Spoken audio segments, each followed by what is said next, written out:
Today we're going to be talking about deep sleepers in the 2024 NFL Draft Class Part 2.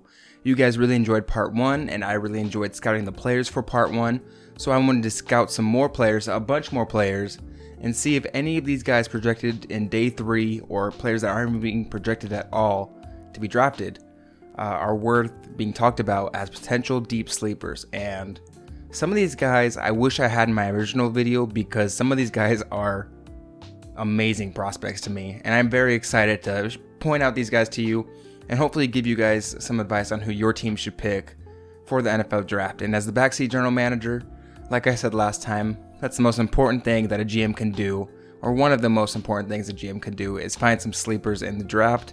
So without further ado, let's just jump straight into it. Make sure to subscribe and like if you happen to enjoy the video, because I'll be bringing out a lot more offseason and NFL draft and soon NBA draft content. So once again, thank you, and let's get right into it.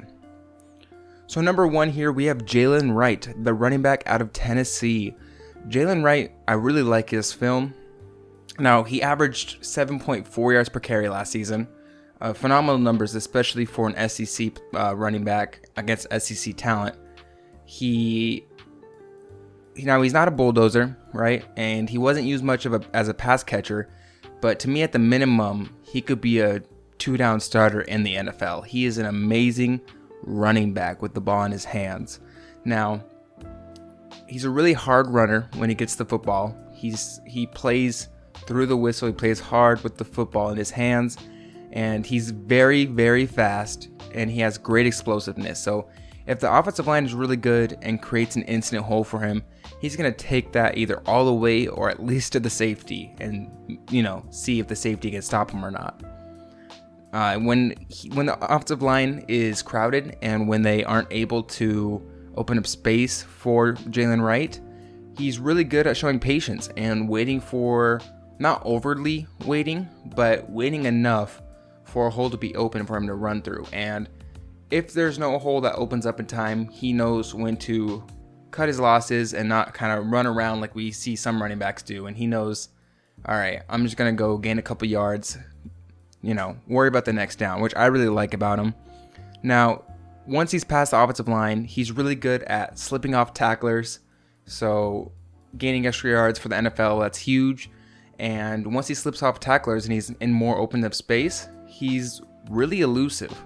He doesn't have insane shifty juke moves, at least that often, but he's really good at making guys miss, and that's all you can ask for in a running back. A guy who slips off tacklers, is fast, explosive, runs hard, has decent vision, and can make stuff happen. And so Jaylen Wright, I love this dude. Projected 4th round pick. I think he's a future NFL starter. Number 2 on my list is easily one of my favorite sleepers in the class. We're going to be looking at Rosengarten. Quite a handful of a name. Say that 5 times fast. No, I don't think I will. But, his film is great. As all these guys' film should be if they're on my sleepers list. Now, he's projected 4th to 5th round pick. And his one main negative, I should say, that I saw in film was that he kind of lacks strength right now. I saw that if a guy went speed to power, Roger Rosengarten might not have the strength to contain them that easily. But he has a really good anchor, so he's good at dropping his body and dropping back, kind of hopping back, and keeping a wide base and just letting him lose, not leverage, but having him lose space and lose the battle, but still not allow the quarterback to get pressure or sack, which is all you really need in a pass protection rep. So he has a really good anchor, and he still has room to gain strength since he's only 21. He, give him a few more years in the weight room and in an NFL weight room too. And I think that we could see a lot from his strength side. But other than his strength, everything else about him I think is positive. He's got good athleticism, a really good snap off the ball. He's got really good strutting with his feet to make sure they don't cross, and keep a wide base while being quick with his feet, moving side to side so that fast edge rushers can't just easily get around him. And he's got just all the technique that you need. He's got the hands, the wide base, the low base, the feet, and his film was really good. He didn't allow that many pressures or that many sacks last season, and I think that if you were to give him a scheme like a Kyle Shanahan or a Mike McDaniel, a scheme where the tight end does like a chip block and is in line, and then once he does the chip block, he runs out for a route just to ease some pressure off of the right tackle and not allow the right tackle to get speed to powered as hard. I think Roger Rosengarten is a starter in that type of scheme. And even without that scheme, I think Roger Rosengarten has the potential to be that kind of starter. Now, number 3 here, we have Jaylen Jones, the slot cornerback out of FSU. Now, Jaylen Jones is really good at both man and zone coverage. He's got really good instincts, and he has really good ball skills. And one thing I really liked about Jaylen Jones was just his ability to make a play. Now, he's a fluid athlete, but when it comes to stopping the run or making a tackle, he's a very willing player, and he plays hard at that. And when you're looking at a potential NFL slot cornerback, you want guys who can make tackles. It's probably more important than even a boundary cornerback making a tackle. So Jaylen Jones, to me, I really like him. And even though he's a 5th-year senior, it might be limited to a slot role in the NFL. He's got the film that you want to see from a cornerback. And when you allow a 31.7 passer rating in coverage last season, you're at least worth a look. Now, number 4 here, we have Brennan Jackson out of Washington State. Now, Brennan Jackson reminds me a lot of actually Dallas Turner's film. And to me, he's like a discount Dallas Turner, and not in a negative way. Like his film isn't much worse than Dallas Turner's to me. I gave Dallas Turner a 2nd round grade. And while they have similar film, I think that, Brennan Jackson, if you're able to get him in the 5th to 6th round, that could be such good value.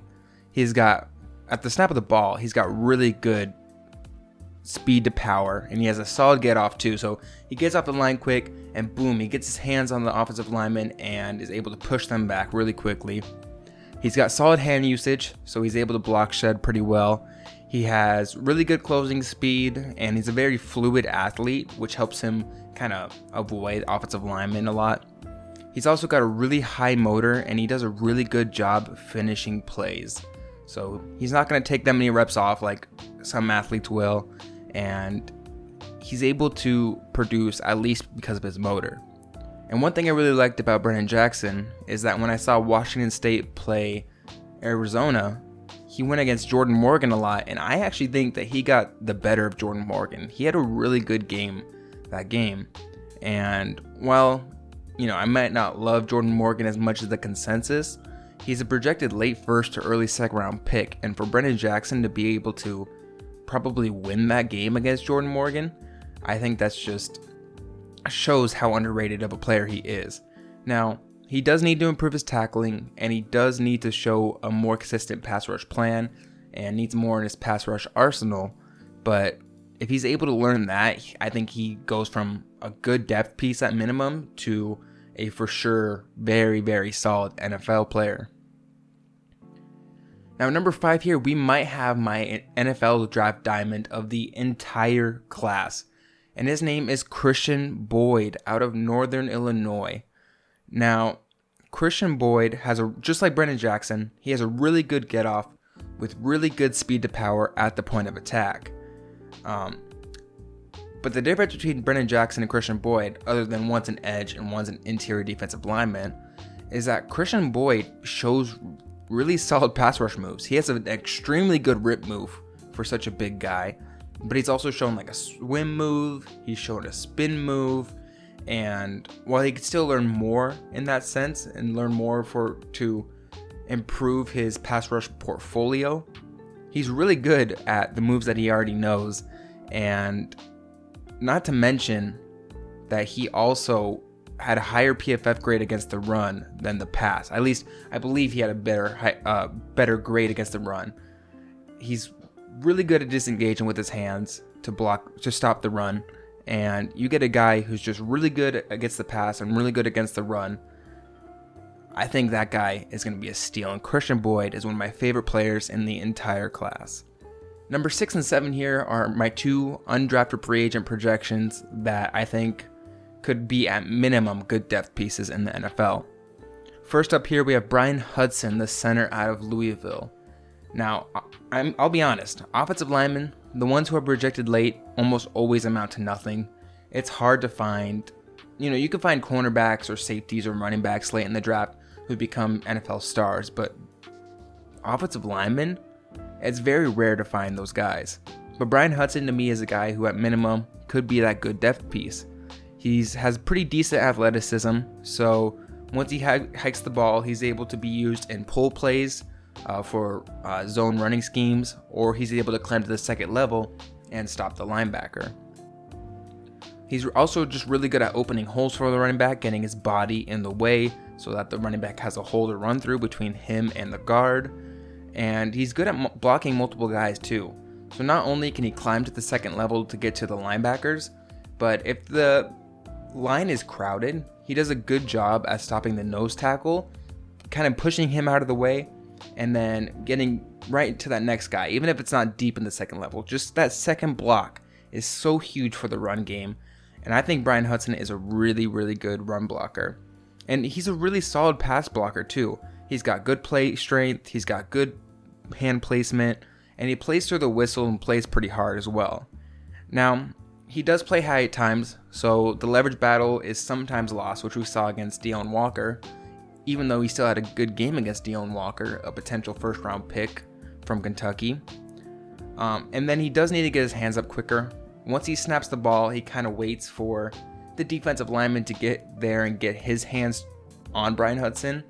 But if Brian's able to just get his hands and win that leverage battle more often, I think he's got very minimal weaknesses and a lot to make him at least a successful NFL backup and potentially an NFL starter.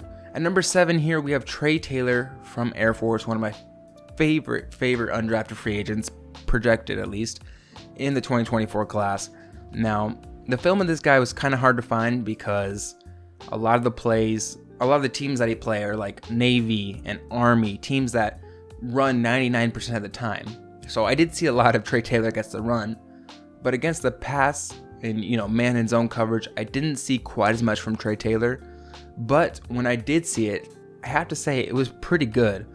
Now, Trey Taylor won the Jim Thorpe Defensive Back Award out of the entire nation, beating out some huge names, beating out all these projected first-round picks. He won that award, and he's a projected undrafted free agent. He's also has bloodlines. He has Ed Reed and his family. I don't know if he's the nephew of Ed Reed or what it is, but he is related to Ed Reed, the best NFL safety of all time. So not only is this guy for Air Force, so he's very disciplined on and off the field, he's won the Jim Thorpe DB Award, he is related to Ed Reed, but his film is also really solid. He's a really solid tackler, and he's pretty solid at stopping the run. He himself said that's his best attribute. And then against the pass, I think he got 3 interceptions last year. I might be wrong, but again, he played teams that ran the ball a ton too. He makes plays on the ball in the air, and he just stays in his zone and his man.